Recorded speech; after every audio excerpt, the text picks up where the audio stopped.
Juru bicara Kementerian Pekerjaan Umum dan Perumahan Rakyat Kempupera, Endra S. Atmawijaya mengatakan, tidak ada perubahan kebijakan dalam pengerjaan proyek infrastruktur selama pemberlakuan pembatasan kegiatan masyarakat atau PPKM darurat di Jawa dan Bali.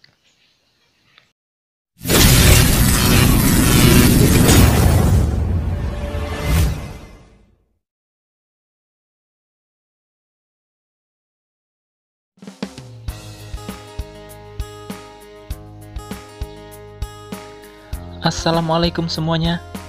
Selamat datang bagi yang baru lihat video ini, dan salam satu aspal bagi subscriber yang setia di channel ini. Dengan menonton video di channel ini, itu bukti kalian mendukung pembangunan infrastruktur di Indonesia. Bagaimana kabar kalian? Semoga saja dipermudah urusannya, dan pastinya selalu menaati protokol kesehatan yang diimplementasikan di negeri ini. Sebagai bentuk dukungan kalian, silahkan pencet tombol subscribe-nya dan nyalakan loncengnya, supaya channel ini bisa berkembang dan lebih maju ke depannya. Siapa tahu, suatu hari nanti channel ini bisa membangun jalan dengan dananya sendiri. Amin. Itu semua akan terwujud hanya dengan bantuan kalian semua.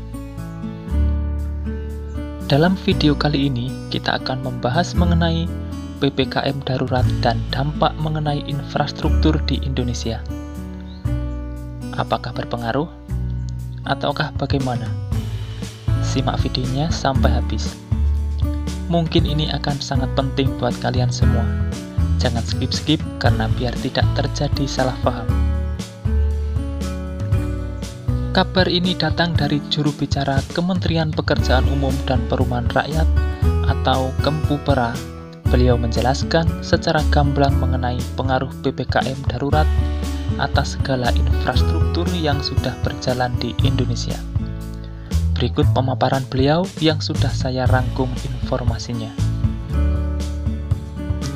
Juru bicara Kementerian Pekerjaan Umum dan Perumahan Rakyat Kempupera, Endra S. Atmawijaya mengatakan, tidak ada perubahan kebijakan dalam pengerjaan proyek infrastruktur selama pemberlakuan pembatasan kegiatan masyarakat atau PPKM darurat di Jawa Bali pada 3-20 Juli 2021, bahkan sampai diperpanjang saat ini.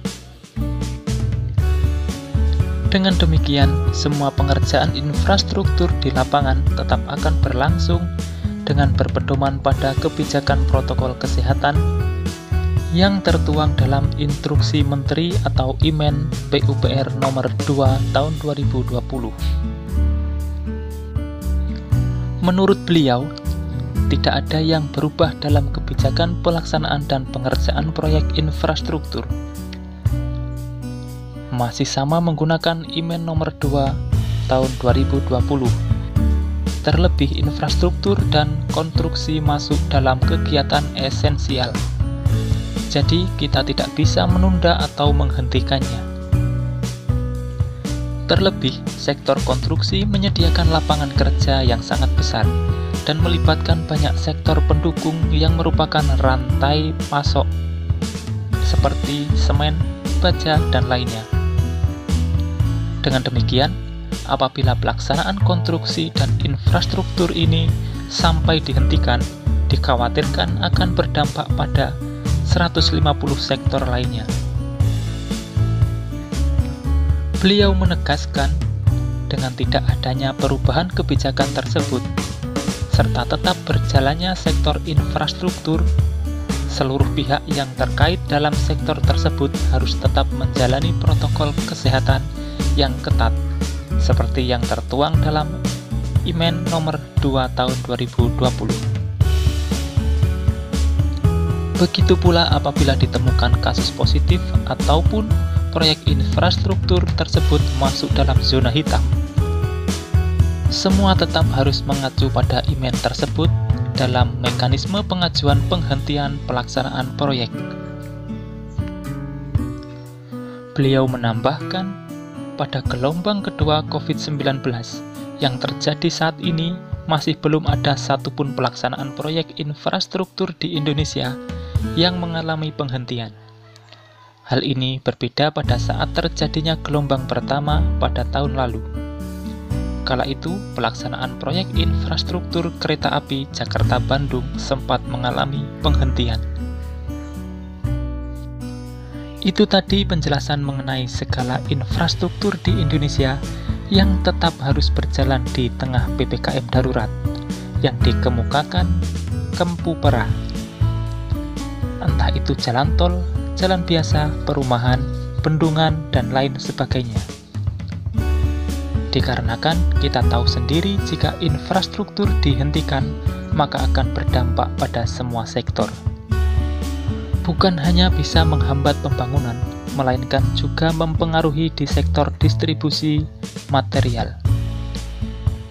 Karena sebuah infrastruktur mencangkup banyak sektor yang saling berkaitan, misalnya seperti yang punya tender, kontraktor, penyuplai material, dan penyedia jasa.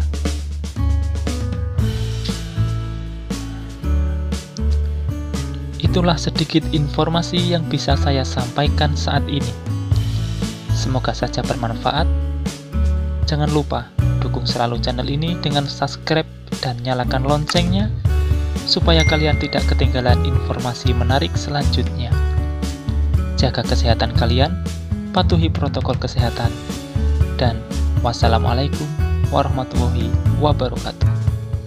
Sampai bertemu di video selanjutnya.